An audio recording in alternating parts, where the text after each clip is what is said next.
কিছুক্ষণ পরে তোকে ছেলের বাড়ির লোকজন দেখতে আসবে। এখানে তোকে আমি 3টে শাড়ি দিয়ে গেলাম।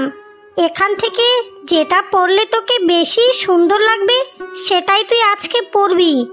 আর শোন, মুখের মধ্যে একটু স্মোক পাউডারও মাখিস। এই নিয়ে তো 100টা পাত্র তোকে মুখ ফিরিয়ে নিল। এবারেরটাও যদি কোনো মতেই হাতছাড়া হয় তো তোকে আমি ভালো মতনই মজা দেখাবো। বিছানার উপরে শাড়িগুলো রাখা আছে। আর তোর যত কিছুই সমস্যা আছে সব কিছুই তো তোর ভাই আর আমাকেই পোহাতে হচ্ছে। তোর মা বাপটা মরে গেল আর আমার উপরে তোর সব দায়িত্বই দিয়ে গেল। বৌদি, বিশ্বাস করো, তোমাদেরকে এভাবে চিন্তায় ফেলতে আমার একটুও ভালো লাগে না। আমি জানি না বিধাতার কাছে আমি কি দোষ করেছিলাম, যার জন্য বিধাতা আমাকে এত কালো করে এই দুনিয়াতে পাঠালো। এতে আমার কোনোই সমস্যা নেই, কিন্তু শুধুই মানুষেরই খুব সমস্যা আমাকে নিয়ে। আমাকে তো কেউ পছন্দই করে না। তবে বৌদি, আমার মন বলছে এবারে বোধহয় আমাকে কেউ পছন্দ করেই নেবে। তোর ওই ফালতু মন তো সবসময় এটাই বলে যে আজকে বোধহয় পাত্রপক্ষ আমাকে পছন্দ করে নেবে। কই, আগেও তো এই কথা কতবার তুই বলেছিলিস, তখন তো তোকে কেউ পছন্দ করেনি। তোর জন্য তো আমি আর এই গ্রামেও মুখ দেখাতে পারছি না। যখন তোকে সবাই কালি কালি বলে ডাকতো তখন কোথাও গিয়ে তুই মরে যেতে পারিস না রে। তখনই তো সমস্যার সমাধান হয়ে যেত। এত কথা আমাদেরকে লোকেদের কাছে শুনতেও হতো না, আর তোকেও শুনতে হতো না। বিধাতার দেওয়া এই জীবনটা অনেক দামি বৌদি, তাই এই জীবন নিয়ে কখনোই আমি ছিনিমিনি খেলতে পারি না, আর শেষও করে দিতে পারি না। আর মা তো আমাকে সব সময়ই বলতো আমি নাকি আকাশের চাঁদের মতনই দেখতে। কিন্তু তাহলে সবাই কেন আমাকে অপছন্দ করে সেটাই আমি বুঝি না। তবে আমি এটাই বিশ্বাস করি যে মা আমাকে সঠিক কথাই বলেছিলেন, যে আমাকে আকাশের চাঁদের মতনই দেখতে। তোর মা তো তোকে চাঁদের কথা বলেছিল ঠিকই, কিন্তু কি চাঁদ তোকে বলেছিল তুই জানিস? আমাবস্যার চাঁদ, একদম কালো ঘুটঘুটে আমাবস্যা, বুঝেছিস? আর আমাকে এভাবে তুমি অপমান করিও না বৌদি, আমার খুবই কষ্ট হয়। পিতামাতা হারানোর যন্ত্রণা এমনিতেই আমি সহ্য করতে পারছি না। আমি তো সবাইকে খুবই ভালোবাসি, তাহলে আমাকে কেউ কেন ভালোবাসে না? আমার গায়ের রংটা একটু কালো বলে কি আমি মানুষ নই? কেন সবাই আমাকে আলাদা চোখে দেখে? কেন বৌদি, কেন?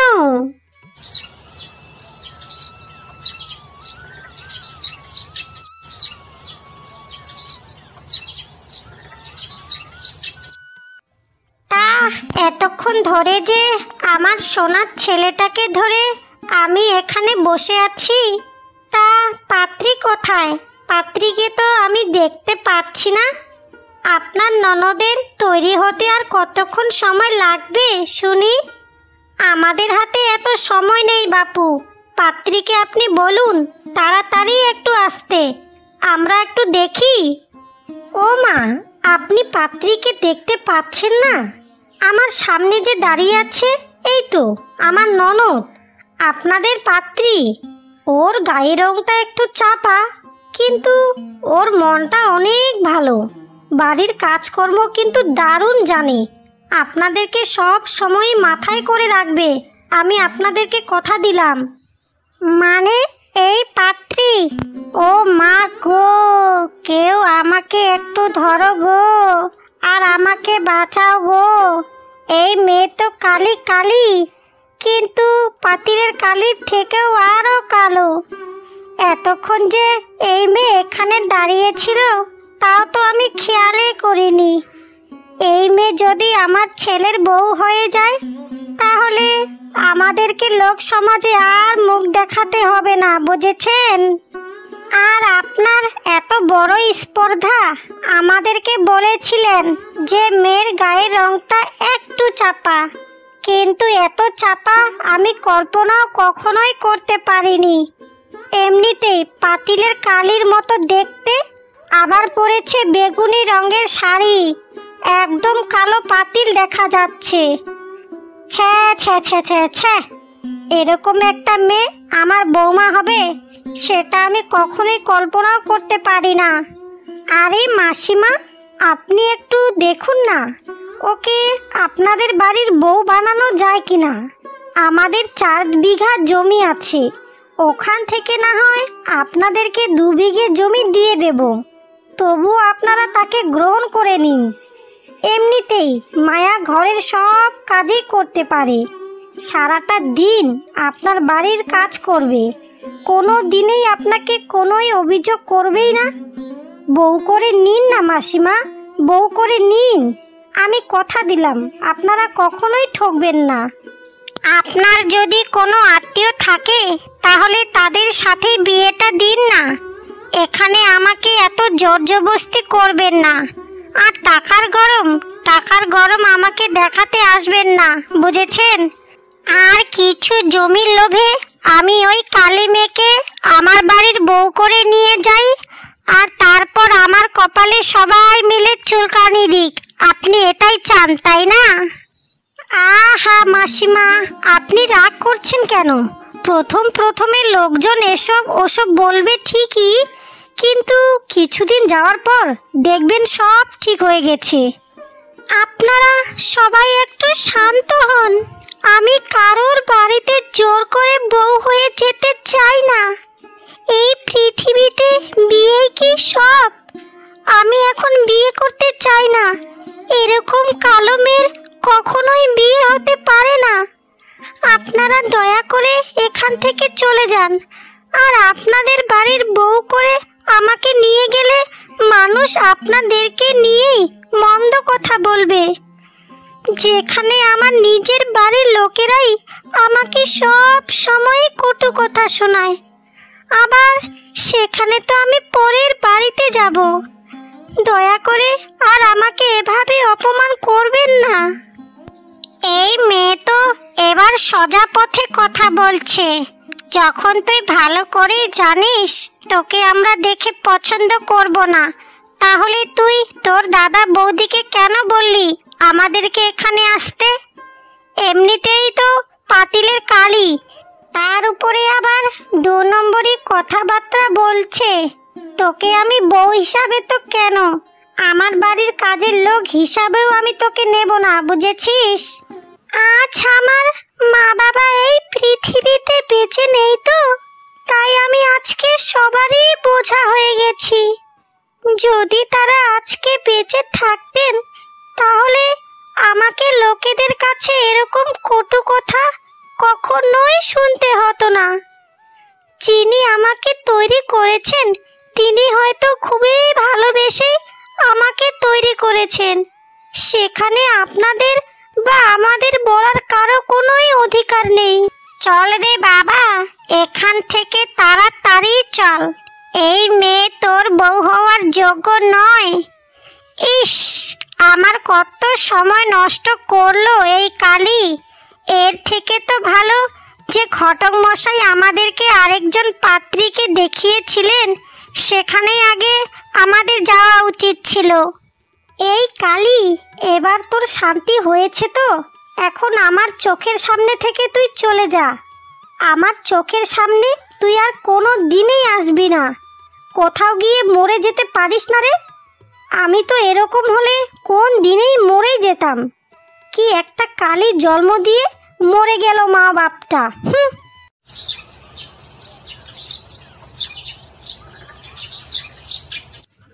এই ভোরবেলা গান্ডে পিণ্ডে গিলে কোদাল নিয়ে কোথায় যাওয়া হচ্ছেটা কি শুনি? ঘরে যে একটাও বাজার নেই তা কি তোমার একটুও খেয়াল আছে? এক হয়েছে তোমার ওই কালী বোনের জ্বালা, আর একদিকে হয়েছে টাকা পয়সার অভাব। সব কিছু দিয়েই আমার একেবারেই মাথাটা খারাপ হয়ে যাচ্ছে। আরে গিন্নি, তুমি এত আমার উপরে রাগ করছো কেন? আমাকে তো কাজে যেতেই হবে নাকি? আবার কিছুদিন পর ফসলও তুলতে হবে, জমিটাকে তো এবার কোপাতেও হবে। আর পরশু দিনেই তো আমি এতগুলো বাজার করে আনলাম, সব বাজারই কি শেষ হয়ে গেছে নাকি? আর ওই মায়ার কথা আমাকে তুমি একদম আর বলিও না। এমনিতেই ওর জন্য আমার মেজাজটা খুবই খারাপ হয়ে আছে। ওই মেয়ের কবে যে বিয়ে হবে আর কবে এই বাড়ি থেকেই বিদায় হবে। মা বাবা যখন মারা গেল তখন ওকে সাথে নিয়েই মরতে পারলো না। ঘরের অর্ধেক খাবারই তো তোমার বোনের পেটেই চলে যায়। সারাটা দিন 3 বেলা গান্ডে পিণ্ডে খায় আর ঢ্যাং ঢেঙ্গিয়ে পাড়ায় পাড়ায় ঘুরে বেড়ায়। ঘরের কোনো কাজেই তোমার বোন করতেই চায় না। আমি কি এই বাড়িতে তোমার দাসী হয়ে এসেছি? সারাটা দিন তো তুমি বাইরে থাকো, আর ঘরের যত ঝামেলা আছে সব তো আমাকেই সামলাতে হয়। তুমি কি বুঝবে আমার কষ্ট কি? গিন্নি, তুমি আমাকে একটু সম্মান দিয়ে কথা বলো। আমি যদি বাইরে কাজ না করি তাহলে তো তোমাদের না খেয়েই মরতে হবে। বাইরে কাজ করে 2 টাকা আনি বলেই তো 2 ভালো মতনই তোমরা খেতে পাচ্ছ, না হলে কথা থেকে খেতে। আর মায়াকে তুমি একটু মানিয়ে গুছিয়ে নেও না গিন্নি। কি আর আমাদের করার আছে? তাকে তো আর মেরে ফেলতেও পারবো না। আমারও রোজ রোজ এই ঝামেলা আর একদমই ভালো লাগছে না গিন্নি। এই নিয়ে তোমার বোনকে 42 জন পাত্র এসে দেখে গেল। সবাইকে আমি টাকার লোভও দেখিয়েছি, কিন্তু কেউ তো তাকে স্বীকারই করতে চায় না। আমার কি মনে হয় তুমি জানো, ওকে এই বাড়ি থেকে তাড়িয়ে দেওয়াটাই আমাদের পক্ষে সব থেকে ভালো। তাহলে আমাদের মানুষের আর কথাও শুনতে হবে না, আর আমাদের কোনো চিন্তাও থাকবে না। সারাটা দিন লোকের কথা শুনতে শুনতে এবার আমার কানগুলো একেবারে পচেই গেছে। ওর বয়সী মেয়েগুলোর সবারই বিয়ে হয়ে গেছে, শুধু একমাত্র ওই কালিয়ে পড়ে আছে। তোমার যাই মনে হয় তুমি তাই করো। এখানে তুমি আমার মাথা খারাপ আর করিও না তো। তুমি ওকে বাড়ি থেকে তাড়িয়ে দেবে নাকি তোমার কোলে নিয়ে বসে থাকবে সেটা তোমার ব্যাপার, আর এখানে আমি কিছুই বলবো না। আমি এখন কাজে যাচ্ছি, আর আমার বাড়ি ফিরতে সন্দেহ হয়ে যাবে। বিধাতা, তুমি কেন আমাকে এই পৃথিবীতে পাঠিয়েছিলে? শুধুমাত্রই দাদা বৌদি আমার জন্য সব সময়ই কত চিন্তাতে থাকে। কেন বিধাতা, কেন আমাকে তুমি তোমার কাছে এখনো নিয়ে যাও না? একের পর এক পাত্রপক্ষ শুধু আমাকে দেখিয়েই মুখ ফিরিয়ে নিচ্ছে। কেউ আমাকে পছন্দই করে না, শুধুমাত্র আমার গায়ের রঙের জন্যই। নিজেকে নিজেই শেষ করে দেওয়া যদি মহাপাপ নাই হতো তাহলে আমি এতক্ষণে উপরেই থাকতাম। কিন্তু বিধাতা, তোমার দেওয়া আমার এই জীবনটাকে আমি বড্ড ভালোবাসি। কেন বিধাতা, মানুষ আমায় মেনে নিতে এত কষ্ট পায় কেন? আজ যদি আমিও তাদের মতনই সুন্দরী হতাম তাহলে আমাকে সবাই কত ভালোবাসতো। আমি যে এভাবে আর চলতে পারছি না। আমাকে তুমি আমার মা বাবার কাছে নিয়ে যাও বিধাতা, আমাকে তুমি নিয়ে যাও। সবাই শুধুই বলে যে মনের সৌন্দর্যই নাকি আসল সৌন্দর্য, কিন্তু বাস্তবতায় তো সব কিছুই ভিন্ন। সবাই শুধু উপরের সৌন্দর্যটাই প্রাধান্য দেয়। কেউ কষ্ট পেল আর না কেউ দুঃখ পেল, সেটা কেউ একবারও দেখে না। আমার মুখের উপরেই আমাকে সবাই পাতিলের কালি কালি বলে ডাকে। আমি আর পাচ্ছি না বিধাতা, আমি আর পাচ্ছি না। এবার তুমি আমাকে একটা রাস্তা দেখাও। আরে এটা কে? তুই আমাদের মায়া না? কি রে মায়া, তুই কেমন আছিস রে? তোর সাথে আমার সেই 4 বছর পরে দেখা হলো, আর তুই এখানে বসে বসেই কার সাথে কথা বলছিস রে? তোর কি হয়েছে বলতো আমাকে। আমার আর কি হবে রে, তুই তো মোটামুটি সব কিছুই জানিস। আমি কালো বলেই আমাকে সবাই কত ঘৃণা করে, সবাই আমাকে কত অপছন্দ করে। এই নিয়ে আমাকে 42 জন পাত্র আমাকে দেখে গেল, কিন্তু কেউ আমাকে পছন্দ করে না, সবাই শুধু ঘৃণাই করলো। এখন ওসব কথা বাদ দে, তুই বল, তুই এতদিন পর কোথা থেকে এলি, আর তুই হুট করেই কোথায় চলে গিয়েছিলিস রে? আর বলিস না রে মায়া, আমার বাবার মৃত্যুর পর আমরা মামে অনেক অসহায় পড়েছিলাম, তাই আমরা শহরে গিয়ে মামে মিলে কাজ করতে শুরু করি। সেই তো আমরা কিছুদিন আগেই গ্রামে এসেছি, এসেই ঘরবাড়ি তৈরি করা শুরু করেছি। আমি ভেবেছি কোনো দিনে আর আমি বিয়েই করব না, নিজে উপার্জন করব, নিজেকে সুন্দরভাবে আর মায়ের সাথে চলাফেরা শুরু করব। আর তুই এত ভেঙে পড়েছিস কেন? নিজেই আগে কিছু একটা কর, নিজের পায়ে শক্ত করে দাঁড়া, তখন দেখবি সবাই তোকে কত সম্মান করবে। কুসুম, আমি একা একাই কি আর করব বলতো? সেই ছোটবেলায় আমার কত ইচ্ছা ছিল যে পড়াশোনা করে নিজের পায়ে দাঁড়াবো, কিন্তু মা বাবার মৃত্যুর পর সব কিছুই তো আমার একেবারেই থেমে গেল। আর মানুষের কুকথায় আমিও আর এগোতে পারলাম না। তোর তো মা আছে, তোকে তো একটু হলেও মানসিক সাহায্য করে, কিন্তু আমার বলতে তো এই পৃথিবীতে কেউ নেই। আমি ছাড়া আমার আর কে আছে তুই বল? বড় দাদা আছে, সেই তো আমাকে সহ্য করতেই পারছে না। মায়া, যার কেউ নেই তার সাথে বিধাতা সব সময়ই থাকেন। তুই একা একাই চেষ্টা করে দেখতে পারিস, নিজে একটু আগে সঞ্চয় কর, সঞ্চয় করেই কিছু একটা কর, তাহলে তুই দেখবি তোর দাম এই পৃথিবীতে কত বেড়ে গেছে। যখন হাতে একটু টাকা পয়সা আসে না, তখন আর দুধের মাসিরও অভাব হয় না, বন্ধুত্বেরও অভাব হয় না, আর আত্মীয় স্বজনেরও অভাব হয় না। আমার বাবা যখন মারা গেল, তখন আমাদের মা মেয়ের উপরে কত মানুষরাই অত্যাচার করা শুরু করলো। এখন আমাদের কাছে কিছু টাকা পয়সা হয়েছে তো মানুষ এখন আমাদের সাথে শুধুই আত্মীয় করতে চায়, তবে আমরা ওদের থেকে সব সময়ই দূরে থাকি, বুঝেছিস তুই?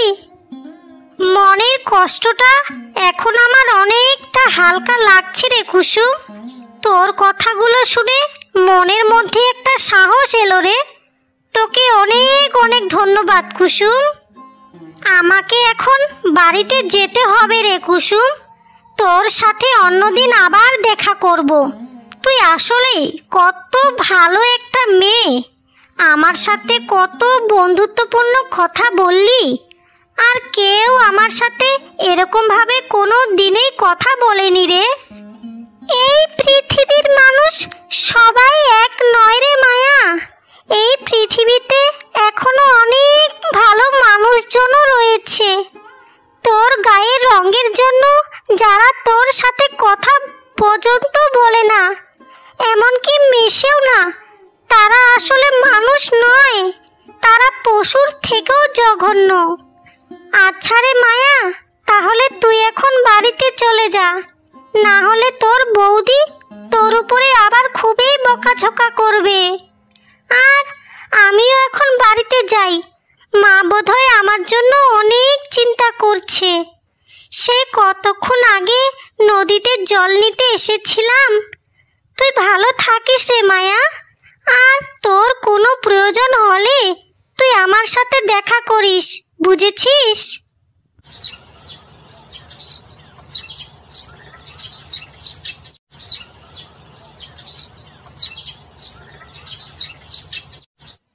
বাহ বাহ বাহ বাহ, সারাটা দিন নবাবজাদি পাড়া বেরিয়ে সন্ধেবেলায় এসেছে বাড়িতে। তুই কি আর মানুষ কোনো দিনেই হবি না রে? চেহারাটা তো তোর এমনিতেই খারাপ, তোর স্বভাবটা তো এবার অন্তত একটু ভালো কর। খাবার বেলা তো 3 বেলায় গান্ডে পিণ্ডে খাস, আর কাজের বেলা তোকে দিয়ে তো 1 বেলা ঘরের কাজ করানো যায় না। তা রাজকুমারী, আমাকে তোর দাসী পেয়েছিস যে তোর পায়ের উপরে পড়ে পড়ে আমি সারাটা দিন কাজ করব? বিশ্বাস করো বৌদি, আজকে মা বাবার কথা খুবই মনে পড়ছিল, তাই একটু নদীর পাড়ে গিয়েই বসেছিলাম। আর আমি তো ঘরের সব কাজ সেরেই সেখানে গিয়েছিলাম। আমি আর কোনো দিনেই নদীর ঘাটে যাব না বৌদি। আমাকে তুমি এবারের মতো ক্ষমা করে দাও। আমাকে একটু তুমি দয়া করো বৌদি, আমাকে একটু দয়া করো। আর আমার পুরনো একজন বন্ধু কুসুমের সাথে আমার একটু দেখাও হয়েছিল, যার জন্যই বাড়িতে আসতে একটু দেরি হয়ে গেল আমার। আমি আর কোনো দিনও কোথাও যাব না, সব সময় বাড়ির কাজই করব। তুমি আমাকে ক্ষমা করো বৌদি। তোকে আমি সেই সুযোগ দিলে তো? শোন, আমি আজকে থেকে এই বাড়িতে একাই রাজত্ব করব। তোর মতো এরকম নোংরা মেয়ের জায়গা তো হয় ওই আবর্জনা আর ওই আস্থা করে। তোর দাদা মানে আমার স্বামী আমাকে নিজের মুখেই বলেছিল যে তোকে এই বাড়ি থেকে যেন আমি তাড়িয়ে দিই। তাই তোকে আমি ভালোই বলছি, আমার কাছ থেকে 2 ঘা খাওয়ার আগেই তাড়াতাড়ি এই বাড়ি থেকে তুই বেরিয়ে পড়, না হলে কিন্তু তোকে আমি ঝাঁটা পিটা করেই তোকে এই বাড়ি থেকে আমি বের করব, বুঝেছিস? এসব তুমি কি বলছো বৌদি? আমি এই বাড়ি থেকে কোথায় যাব? আর আমার তো তোমরা ছাড়া আর কেউ নেই। আমি কোথায় যাব বৌদি? আমার সাথে দয়া করে এই অন্যায়গুলো তুমি করিও না। আমাকে দয়া করে এই বাড়িতেই তুমি থাকতে দাও। আমার মা বাবার কতই স্মৃতি এই বাড়িতে জড়িয়ে আছে। আমি কোথাও যাব না তোমাদেরকে ছেড়ে বৌদি। ও আচ্ছা, এই বাড়ি থেকে তুই যাবি না তো? দাঁড়া, ছাতাটা এনে এখানেই তোর প্রাণটা আমি নিয়েই নি। কালি হতচ্ছাড়ি একটা মেয়ে।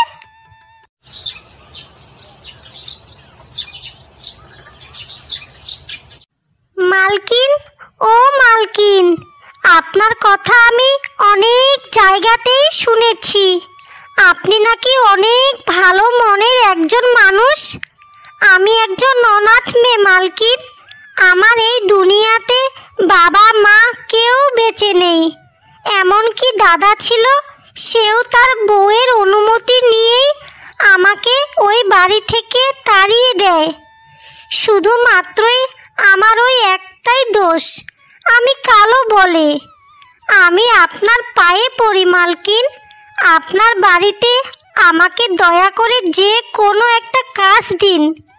আমি অল্প বেতনেই আমি আপনার অনেক কাজ করে দেব। আমাকে দয়া করে একটা কাজ দিন মালকিন, না হলে আমি না খেতে পেয়ে এবার মারাই যাব।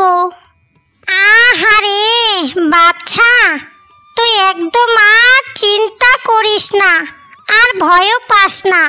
তোর কথাগুলো শুনে বুকের ভেতরটা জানি কেমন করছে রে মা। তুই কালো বলেই কি তুই মানুষ নইস? আর 4-5টা মানুষ যেরকম সাধারণ, তুইও তো তেমনই সাধারণ। শোন, তোকে যারা যারা আজকে এতই অপমান করেছে, তাদেরকে তুই একদিন দেখিয়ে দিবি যে আমি কালো বলে কখনোই থেমে থাকিনি। তুই তাদেরকে দেখিয়ে দিবি যে তোমরা যারা আমাকে নিয়ে একদিন হাসি ঠাট্টা করেছিলে, আজকে দেখো তোমাদের থেকে আমার অবস্থানটা কতটা উপরে। আর আজকে তুমি আমার বাড়িতেই কাজ করবে, আর তোকে আমি অনেক টাকাও মাইনে দেব, যেন তুই একটা জীবনে কিছু করতে পারিস মা। তুই আজকে থেকেই কাজ করা শুরু করে দে। আর তুই একটা কথা সব সময়ই মনে রাখিস, পরিশ্রম করলে সফলতা এমনিতেই আসবে। আর তুই কালো বলেই নিজেকে কখনোই গুটিয়ে নিবি না।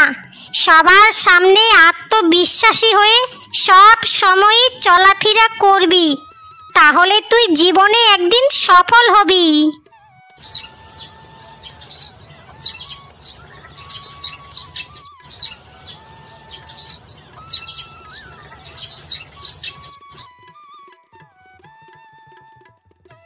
আমাদেরকে ভালো দেখে একটা কাপড় দাও মা, কাপড়টা অনেক ভালো ছিল।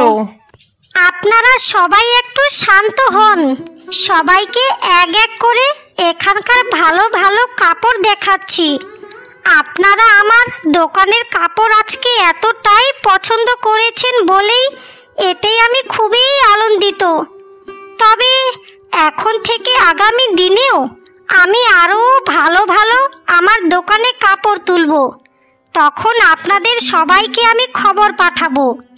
আমার মতো তাড়াতাড়ি কাপড়ের ব্যবসার সফলের পিছনে আপনাদেরই সব থেকে গুরুত্ব অপরিসীম। আরে তুই আমাদের মায়া না? আর তুই এখানেই বা কি করছিস? আমাদের গ্রামের সবাই বলা বলি করছিল যে আমাদের গ্রামে নাকি বড় একটা কাপড়ের মার্কেট হয়েছে, সেখানে নাকি অনেক ভালো ভালো এবং দামি দামি কাপড় রয়েছে। সেই কথা শুনেই তো আমরা এখানে এলাম কাপড় কিনতে। কিন্তু তুই এখানে কি করছিস? এখানে কি তুই কারো অধীনে কাজ করিস নাকি কর্মচারী হিসাবে কাজ করিস? না না, এখানে আমি কোনোই কর্মচারী নই। এই দোকানের মালিক আমি নিজেই। উপরে বোর্ডে স্পষ্ট করেই আমার নাম লেখা আছে। তাহলে এটা আবার মানুষের দোকান কেনই হতে যাবে? তা আপনি বলুন, আপনাকে এখন কি শাড়ি দেখাবো? আমার এই দোকানে সব ধরনের শাড়ি আপনি পাবেন। আমাকে তুই এবারের মতনই ক্ষমা করে দে বোন, আমাকে তুই ক্ষমা করে দে। আমি বড্ড ভুল করে ফেলেছি তোকে বাড়ি থেকে তাড়িয়ে। আমি খুব খারাপ কাজ করেছি বোন। আর আমার জীবনে তোর সাথে চোখ তুলে কথা পর্যন্ত আমি বলবো না। আমাকে তুই এবারের মতো ক্ষমা করে দে। তোর গায়ের রংটা একটু কালো ছিল বলেই তোকে আমার বাড়ি থেকে তাড়িয়ে দিয়েছিলাম। এখন তোর অবস্থান এতটাই উপরে যে আমাদেরকে 50 বার কিনে তুই 50 বার বিক্রি করতে পারবি। কে আমার ভাই? আর আপনি কাকেই বা ক্ষমা করার কথা বলছেন আমাকে? আপনাদেরকে আজকে আমি একটা কথা বলি। এখন যারা আমার সাথে আত্মীয়র সম্পর্ক করতে চায় তারা আমাকে নয়, আমার টাকার উপরেই তাদের লোভ। আর আমি যেদিন ওই বাড়ি থেকে বের হয়ে এসেছিলাম সেদিনে আমি নিজেকেই নিজের শপথ করেছিলাম যে আমি যেমন অনাথ সারা জীবন অনাথই থাকব। আমার এই পৃথিবীতে দাদাও নেই, মা বাবা কেউ নেই। সবাই আমার কাছে আজকে থেকে মৃত। যারা আমার সাথে সারা জীবন অন্যায় করেছে, এমনকি আমার গায়ের রং নিয়ে কটু কথাও শুনিয়েছে, তাদেরকে আমি কখনোই ক্ষমা করব না। আমি শুধু আমার মৃত মা বাবাকে ছাড়া আর কাউকেই ভালোবাসি না। তাদের সাথে থাকা তো বহু দূরের কথা। মায়া বোন, আমরা সত্যি করেই বলছি, আমাদেরকে তুমি এবারের মতনই ক্ষমা করে দে। আমি আজকে থেকে তোকে আমার নিজের বোনের মতনই করেই আমার বাড়িতে রাখবো। কখনো কোনো ঘরের কাজই করতে বলবো না, আর কোনো কটু কথাও তোমাকে বলবো না। আমাদের সাথে তুমি রাগ করিও না বোন। তুমি আমাদের সাথে আমাদের বাড়িতে ফিরে চলো। আমরা সবাই মিলে এবার থেকে একসাথেই থাকবো। যখন আমি মাসের পর মাস, বছরের পর বছর বাড়ি ছাড়া ছিলাম, তখন তোমাদের ভালোবাসা কোথায় লুকিয়েছিল? কই, তখন তো আমাকে কেউ খুঁজেননি। এখন এসেছেন ভালোবাসা দেখাতে আমাকে। আমার টাকা পয়সা দেখেই আপনাদের মনে লোভ জন্মিয়েছে। আমি কিন্তু এখন সব কিছুই বুঝতে পারছি। এখন আপনারা এখান থেকে তাড়াতাড়ি বেরিয়ে যান তো। আমার দোকানে এখন অনেক ক্রেতা আসবে। আমার দোকানের সামনে তোমাদেরকে যেন আর কোনো দিনেই আমি না দেখি, কোনো দিনেই না।